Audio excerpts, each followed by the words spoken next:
Hey there, Marcin here, your friendly neighborhood photo guide today.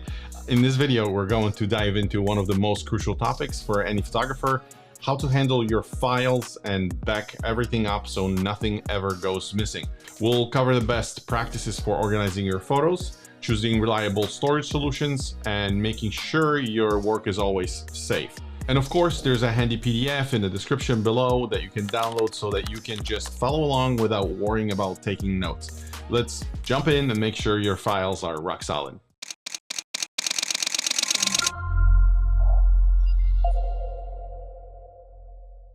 Stay organized, never lose a file, a comprehensive guide to managing your photography workflow from shoot to delivery. Learn how to protect your images and maintain client trust. So in terms of protecting your images and the different tools or techniques that you can leverage to make sure that your files stay secure, I'm going to show you different ways of doing it. You don't have to go if you're just starting, you don't have to go crazy out of the gate. Eventually, with time and the more income you have coming in, you can start looking into other solutions or tools that will make your life easier. At the very beginning, for me, it was very rudimentary. I had a camera with one card, and I usually had something with me like a laptop where I could put those images onto. Again, remember, this is years ago. Right now, there's other solutions. I know people still use laptops, but they also do iPads. We have devices now that are helping us kind of to do that stuff, and this is exactly what we're going to cover today. So let's look at this slide. Before we talk about what I really want to cover is, instead of just talking about like file safety, I'll take you very kind of quickly through the process that my sort of framework, my mindset around files in general. So before we even talk about like storage, what is it that I do prior to doing a shoot? Because it's super helpful. I remember at the very beginning, I was like just kind of struggling. I would like go out there and have files in different locations, named differently, and my cameras would be like not synced and whatever. So I want to take you through like an A to Z, so A to Z solution with what I do with images, so that you understand the logic behind like what I'm doing. So the very first thing when I'm at home prior to the shoot, and again, just for context, when I talk shoots, it could be an event, it could be a corporate job, it could be a family thing that you're doing a session, or like individual portraits, whether it's headshots or you're taking photos of just portrait photos of an adult or a kid or whatever you're doing. But before the date of the, let's call it engagement, right?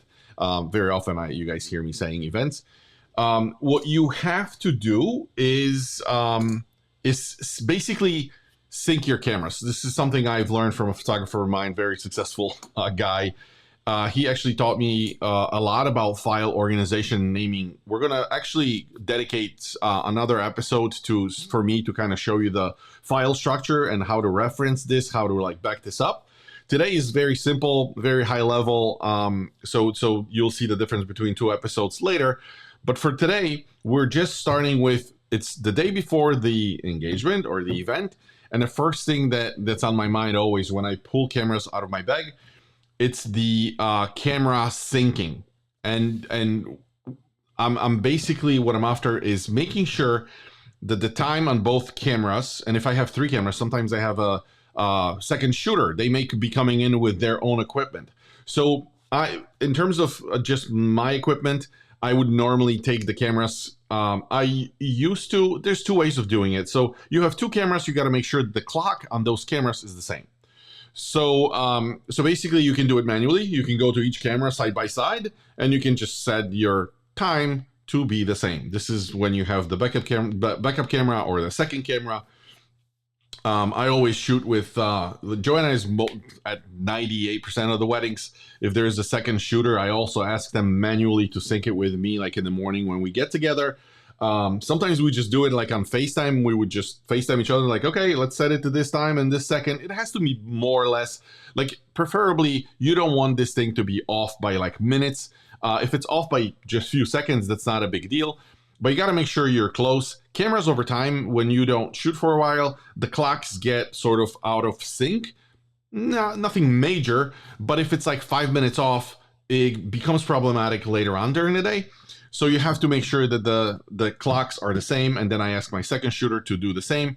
And we also do the same thing with file naming. So my cameras would always have the same name, and if it's a different model of the camera, it would be like, let's say 5 for Canon 5D Mark IV, or like, you know, Canon 5D Mark III. Obviously, it's not the whole name, but you get the point. I would probably have like a 5D4, 5D3. Just so I know which camera it came from, because sometimes when you're looking at images, maybe there's a problem. Maybe there's something on the image, maybe something on your sensor that keeps repeating, you know, like a dust or speckle or something. You'll be able to like say, oh, this one came from this camera, so you can track back and go back to the camera that caused the original problem, right? Maybe there's a focusing issue or something. So file naming, the time syncing, very important before you start shooting, because then when you dump your images into one folder, you can immediately you can sort those images by timestamp. So if there's two people in two different locations, let's say there's bride and a groom, two photographers, two different locations. When you sync them, when you drop them into one folder, I can sort them. And the software basically shows chronological order of pictures. It's kind of nice because as you go through the catalog, or as clients is watching, they can see themselves. Let's say it's a bride looking at the online gallery. They can see herself, her prep being done, and then images kind of switch back to what guys were doing at the same time. This is just the feedback I got from majority of my clients. So before we used to keep them separate. Now we keep them together, and the overall opinions on this are that clients actually prefer when it's a mix. Not everybody, but most of them. And you can do whatever you want, but it's nice even for us when let's say we're in a church, and let's say there's like a first kiss or something. I know that there's 2 or 3 cameras in play. I have the same moment captured by like 3 cameras, so I can choose which angle works better for me. So overall, remember about setting those 2 names and times. On the slide, let's just take a look, make sure we've covered everything. Sync camera clocks, align all camera times before shooting. Files will sort chronologically, like I said. Consistent file naming, set custom names like camera 1 or camera 2 for easy identification later. And second shooter management, establish naming convention with your team before the event, so they know my second shooter will always come in, would have the file name that worked for us, and the time would be set close to our cameras within seconds. So that would always be perfect. And then this conversation. So I'm not going to dwell on this. A lot of photographers, oh my God, people having, they get into battles over JPEG versus RAW. In this context, we're only talking about how much storage do we need? Because if you're shooting, not here to discuss the benefits and disadvantages of shooting in both, but it's just for storage purposes, right? We're talking about file management. So JPEG, obviously, you're going to need less space. I think currently I don't have a camera in front of me, but my cameras, I believe we have 32 gig cards.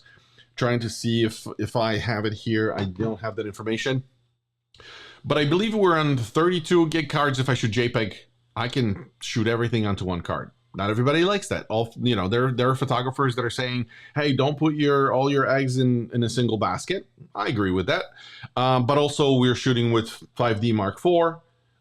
We have 2 of those, and then we're shooting with 5D Mark IIIs.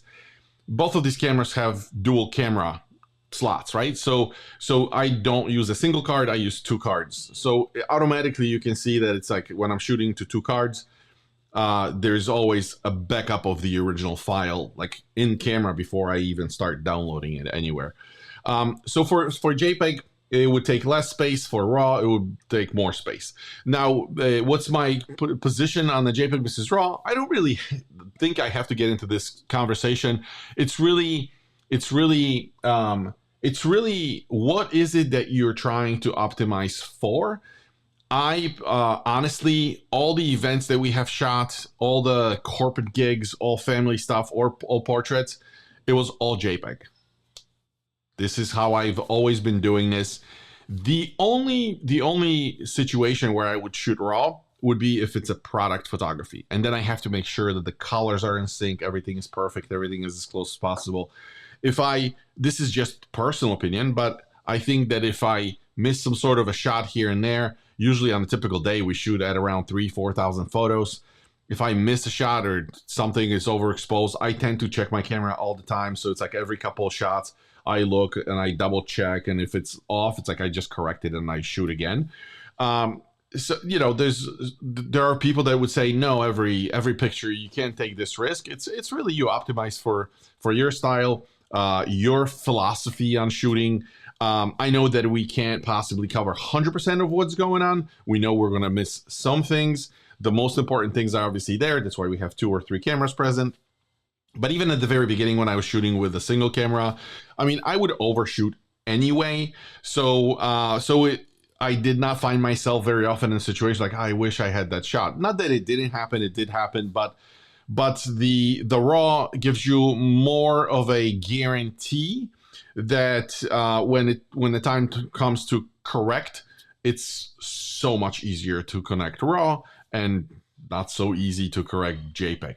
So yes, you can play with the settings, but you're going to start seeing artifacts if you really go heavy on the editing side.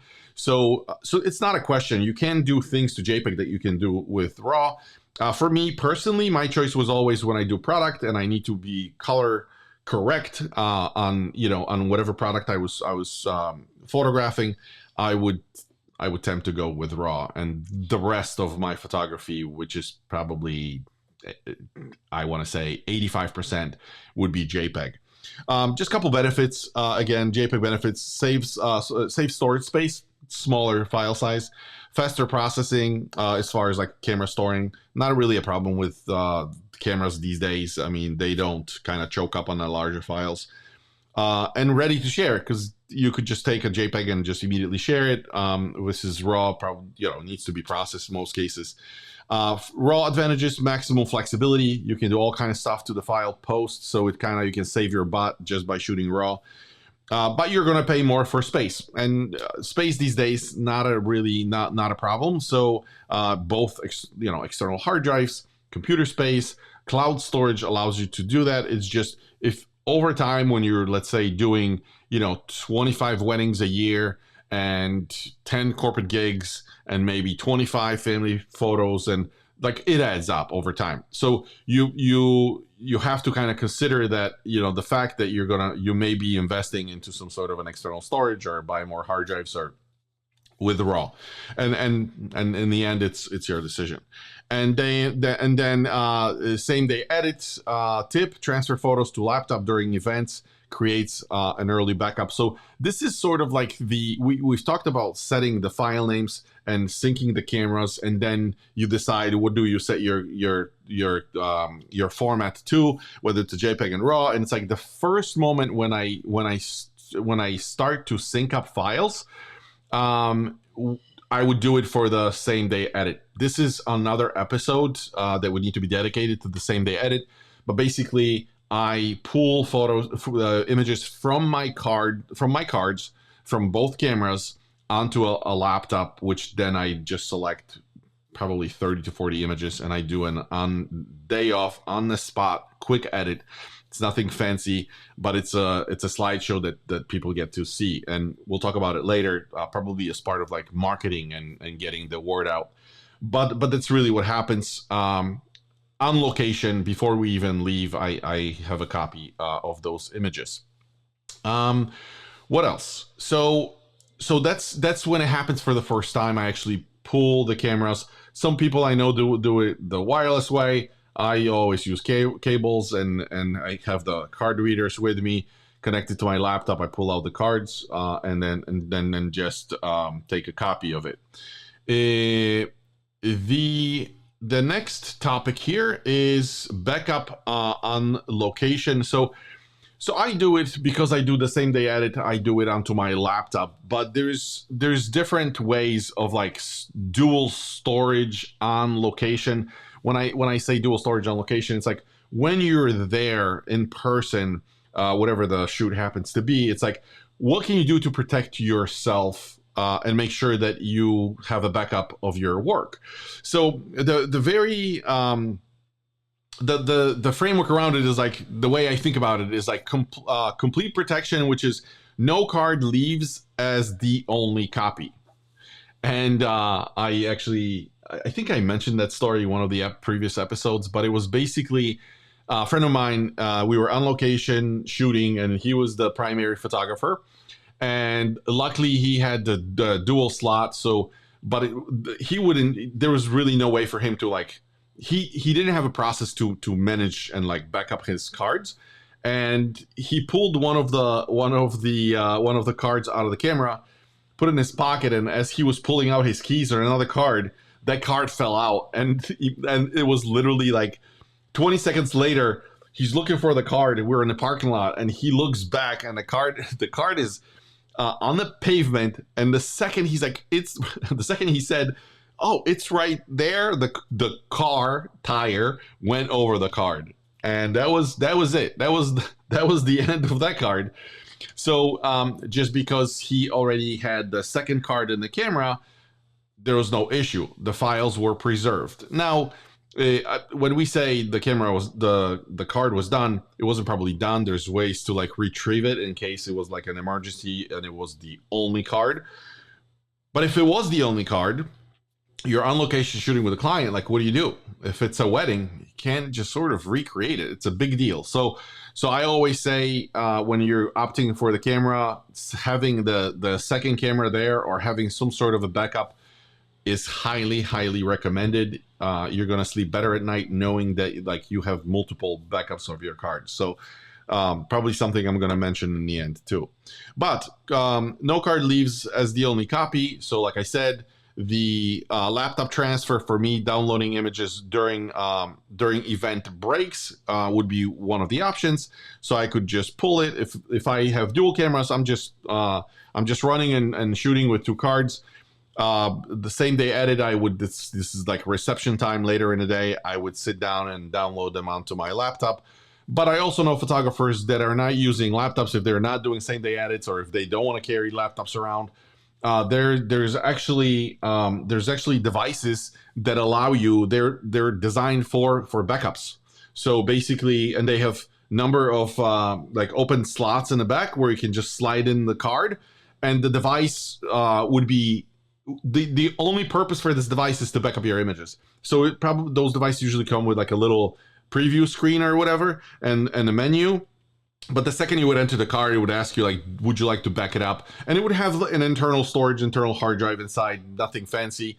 And it would back up the card to that hard drive so that you don't have to deal with it. And it would be super quick, super efficient. I think those devices now could be cheaper, but you're probably looking from like anywhere from $300 to $500, depending on how fancy the device is. Hey guys, we're gonna pause this just for 1 second. If you're enjoying this video and the content and want more exclusive content, join our Facebook community.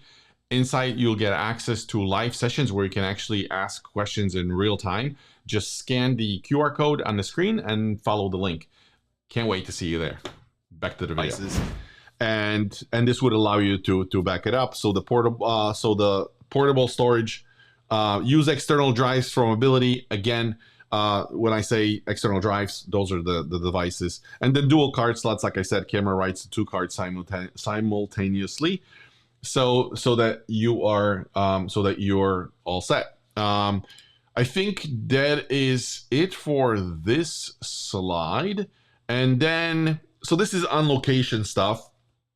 And then when we go and look at home storage system, there's a couple of things you can do. So obviously, the first thing that I said is you can use the laptop. So by the time you get home, maybe you have the images backed up already. But if not, if you have the dual slots or a single card at the beginning, it's not uncommon to have just a single card and just kind of handle it that way.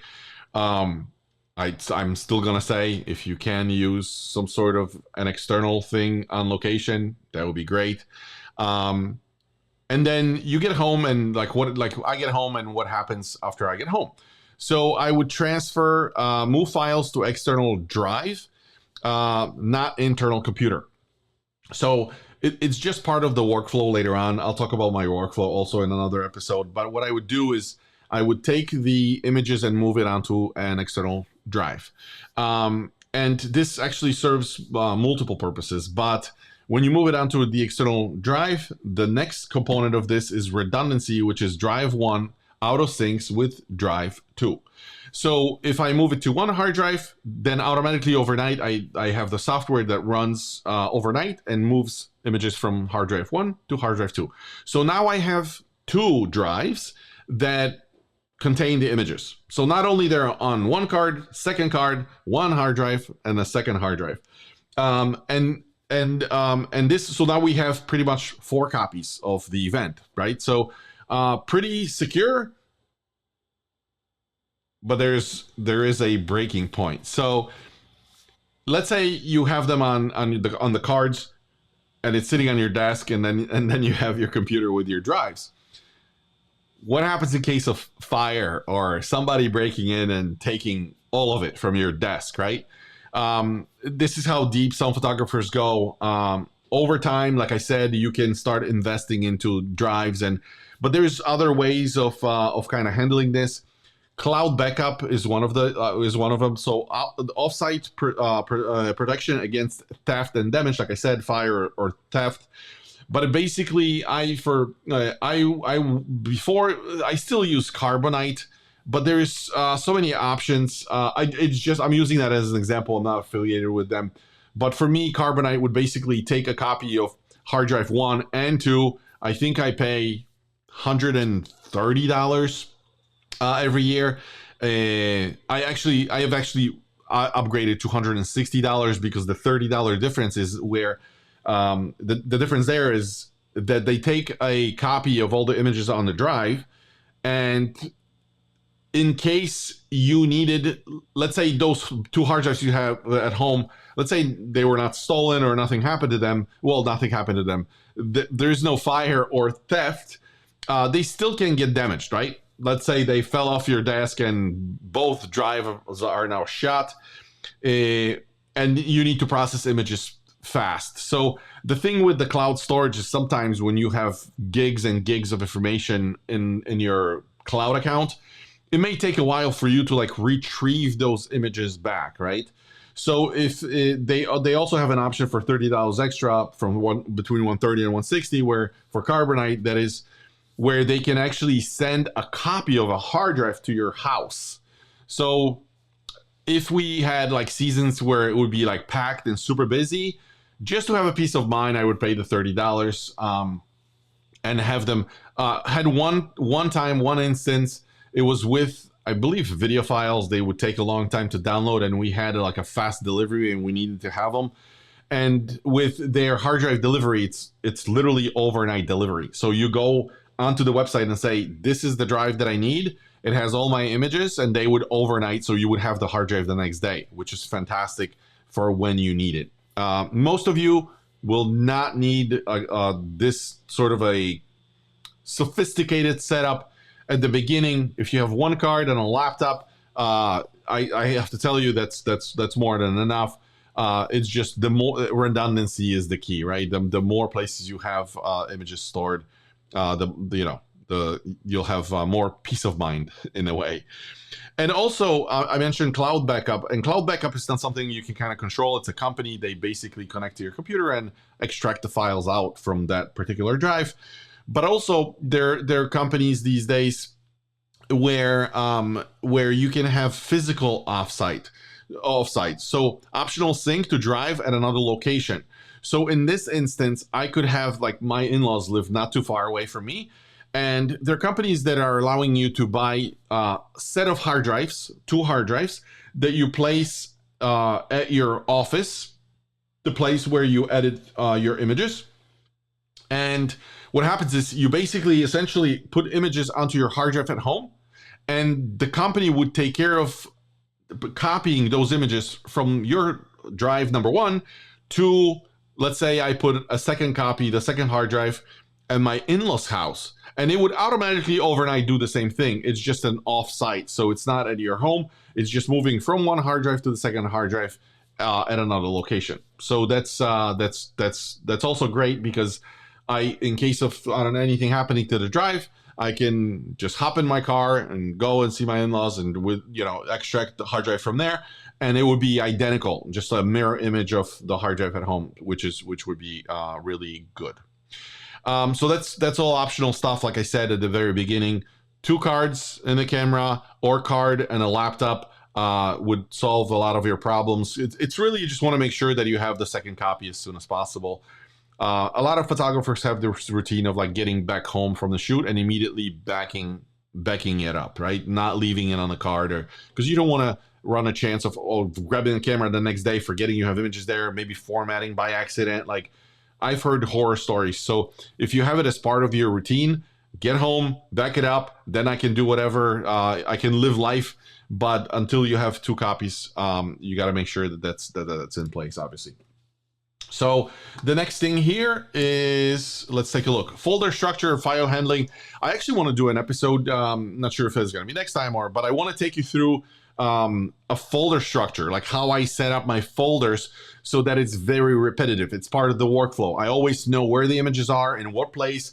I have my Lightroom catalogs in one place, my rejects in one place. I have my raw files in one place. I have my preview images for Facebook in another place. I have my Instagram out. Like, I want to show you the folder structure. This way you can kind of understand how you can encapsulate a shoot within a folder structure, whether it's a wedding, corporate, family, portrait, or whatever. So create dedicated shoot folder, keep all files from one event together. I will actually, it's going to take us a few minutes to go through that structure. So that's next time, but like, try to keep it within one folder. So let's say if you have, I just want to take you through this quickly, but you could have a year, for example, 2025, and then you could have your 4 folders: weddings, portraits, family, corporate. And then within those, where it's a wedding folder, for example, you go and you have the folder would start with like a date and then the name of the client. So then automatically when you go to 2025 and under weddings, you would have all your weddings listed. Or same thing with corporate or portraits or whatever. You guys follow what I'm talking about. So and then within those folders for a particular wedding, there's another set of folders for rejects, for files you keep, for selections, for Lightroom, for anything really, for prints, for I would have to show you an example so that you would understand, but that's where you should be. That's how you should be setting up the trajectory, the way you think about files. So keep the rejects and all the files, raw files. Don't delete anything. I always just put them in a different folder. So my selections that I deliver to clients stay in one folder. My rejects still stay there, the 3,500 files or whatever. I have them there in case sometimes, not often, but sometimes clients come back asking for different things. And you want to make sure that you have those files, that you just didn't get rid of them. So separate final edits, place deliverables in their own subfolder, like I said, and then online gallery. That's another, in a way of storing files. I'm gonna actually I will dedicate an episode to taking you guys through and showing you how I handle my online gallery and delivery. But the online gallery, use gallery services for client access, creates another backup. So I don't upload my rejects there, but I upload my final selections there. So even in case of, a couple of years later, something happened to the drive, maybe you can restore it. Like, at least you can go to the online gallery and retrieve the files that were delivered to the client. So very often, I want to say, I don't know. And I would say I had maybe 10, 15 instances of clients where somebody came back years later, like, oh my God, my dog chew up my whatever, whether it was a DVD or USB and especially with USB delivery, like, it's so easy to lose the drive especially when you're like taking it to a party, whatever, and it goes missing. Clients will come back like, oh my God, I lost my images. Like, what do I do? So that's usually stuff that's described in a contract, and contracts is something we should also talk about. Maybe next session I'll dedicate to contracts. But they have a time when they can come back. With me personally, I keep files, I don't want to say forever, but for a very long time, at least 5, 6, 7 years. So when they come back, you can always accommodate that request. So online gallery then becomes like another storage device. All right, let's take a look at the next slide. And we've talked about the. So I think we've pretty much covered it all. This is not going to be a long episode. Just something that I want you guys to be aware of, and the essential backup strategy here, as the slide says, is 3+ backup points. This is, like I said, with time you'll get better. You'll have more of those redundant points of storing your images. But 3+ backup points. Maintain at least 3 copies before you sleep. And I prioritize my sleep. I like to sleep, so before I do that, I usually try to have those, like 2 cards and a laptop, or 2 cards and a fold and the external drive, or 1 card and an external drive and backed up to another external drive. So that's why I say 3+. And then physical drives, keep 2 synchronized external drives. That's always good. Sometimes it's a hard drive.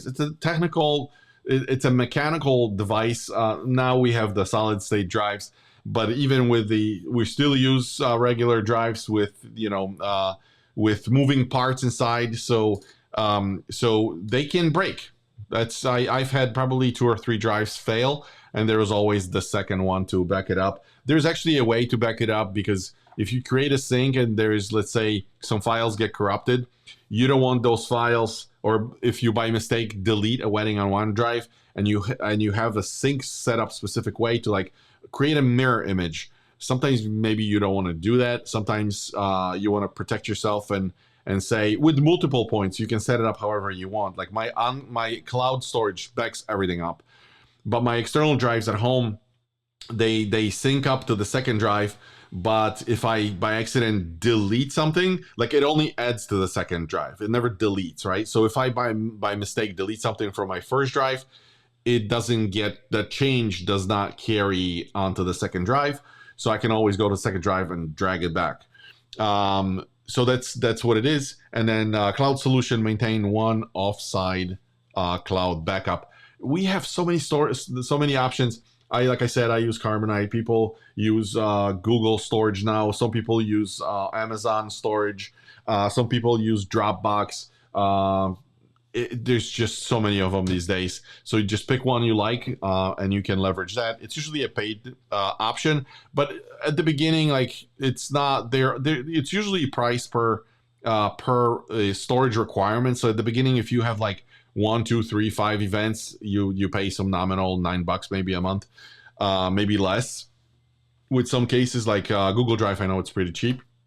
And then the more files you store, then the more expensive it gets. With online galleries, that limit is usually lower. But like I said, you have the churn. So some weddings you take off of the online gallery, but you still have the backup in on cloud. So that's just something to be aware of. And that is kind of really it. The process really saves you time, stress, which is important. And the most important thing here is your reputation, because it takes so long to build your reputation, but it takes a brief moment to scratch your reputation, right? So that's really what it is. Something to remember. Wrap up and takeaways. Redundancy is everything. Never rely on a single storage solution. Multiple backups prevent disasters. Personalize your system. Find a structure that works for you while maintaining client trust, and save time and stress. A good system protects your work and your reputation, like I mentioned.